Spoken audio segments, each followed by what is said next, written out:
The goal of this problem is to graph this polynomial function.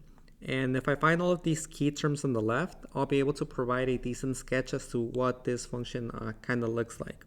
Let's begin by grabbing the leading coefficient. Now, since no quantity, or I should say no number, is being specified here in the front, I'm going to put a 1 in there.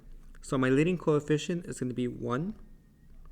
And now to get the degree, I'm going to rewrite this polynomial. I'm going to rewrite it as p of x equal to 1 times quantity x minus 3. Here I have 2x plus 2's, so I'm going to rewrite that as x plus 2 quantity squared, followed by the x minus 1 that I have at the end. Now x minus 3, I only have one of them, and I only have one x minus 1. So now I can count the exponents. I have 2 plus 1, so we have degree 4. 4 is even, so on top of that I have an even function. Now I'm going to make use of the leading coefficient and my degree to get the end behavior. And to revisit some notes, if I ever have an even degree and I have a leading coefficient that's positive, on the left and on the right I'm going to have an arrow that's facing upwards. So if I go to my graph, I'm going to have an arrow on the left and I'm going to have an arrow facing up on the right. So my end behavior should look something like this. Now all I need to find is where my graph is going to cross or bounce on the x-axis, as well as where it's going to cross on the y-axis.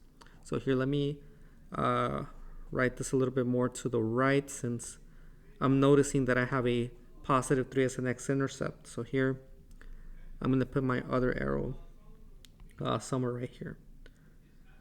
So let's go ahead and graph the y-intercept. In order to get the y-intercept, I have to let x equal 0. Now, if I let x equal 0, all of these x's are going to vanish, and all I'm going to be left with is the 1, the negative 3, the 2, and the negative 1. So I'm going to multiply all of those numbers together. So I have 1 multiplied with negative 3, since 0 minus 3 is negative 3. And then I'm going to multiply 2, 2, and negative 1. Now here, positive 1 times negative 3 is negative 3. If I multiply 2, we get a negative 6. If I multiply 2, we're going to get negative 12. And if I multiply that by a negative 1, we're going to get positive 12. So my y-intercept is going to be at positive 12.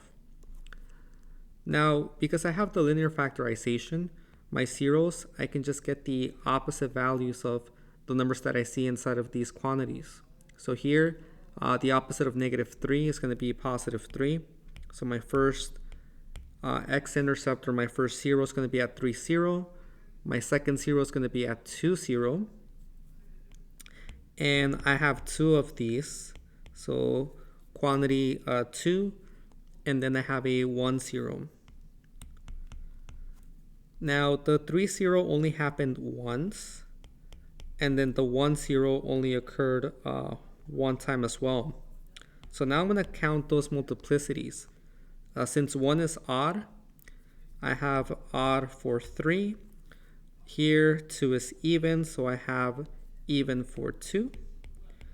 And then here I got a 1, so for 1 we're going to put odd.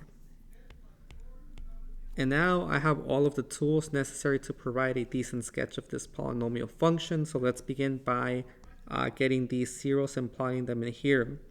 So 3, 0 is going to be right here on the right. And because it's an odd value here, we're going to put an O here to remind me that I'm going to have to cross through this x-intercept. And actually this should be a negative 2. So let me go ahead and correct this. So negative 2, and let me erase this one. So at negative 2, we're going to bounce, and then at 1, 0, we're also going to go through.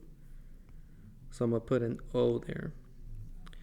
Finally, we're going to grab the y-intercept, so we're going to estimate 12 to be somewhere up here on the y-axis, and I'm going to draw a hole because, again, the function has to go through this hole. So altogether, if I sketch my graph, I'm going to bounce at -2. I'm going to go through 12 on the y-axis. Then here, since I have an odd multiplicity, I have to go through. I have an odd multiplicity for 3, so I'm going to go through. And I have a sketch of my graph.